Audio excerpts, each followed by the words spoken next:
Welcome to the final assignment, week 6. I'm going to be talking about the similarities and differences between the simple synth and Reason's Subtractor synthesizer.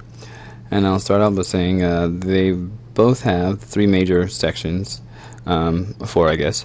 There's the oscillator, low frequency oscillator, the filter, and the amplitude envelope. Over here we have the same thing. We have the oscillators.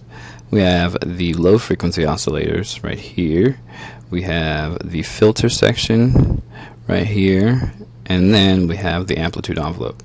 And also the general functionality of what you get is pretty much fundamentally the same, but the differences outweigh the similarities quite a bit in this program. And so I will start with those, or go ahead and continue with those. The simple synthesizer is capable of playing one note, while the subtractor synthesizer is capable of playing many notes. This is called a monosynth, and this one's called a polysynth. The simple synthesizer contains a single filter, whereas the subtractor contains two filters, and they can be arranged in a parallel or series configuration. So all these changes are really just basically furthering the tone, the timbre of the the synthesizer for the output you're going to get.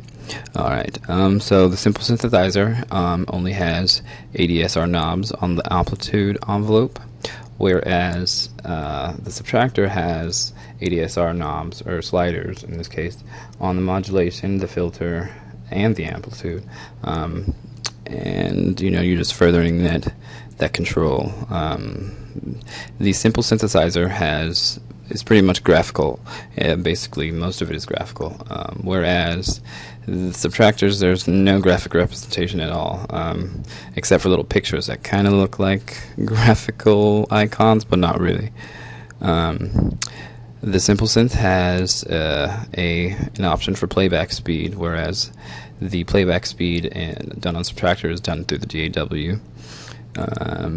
And next, the subtractor has the ability to invert your envelopes, your filter envelopes or your modulation envelopes for more control. And it has knobs pretty much in every section that allow you to further control frequency resonance, your oscillator amounts, frequency modulation, and delay even. So that's kind of cool. The synthesizer subtractor has a velocity section to control which controls how hard or soft you strike the key, so you can tweak some settings on that one as well. Subtractor has two oscillators as well as two LFOs, which is kind of cool. This one only has one. I think that gives you more control.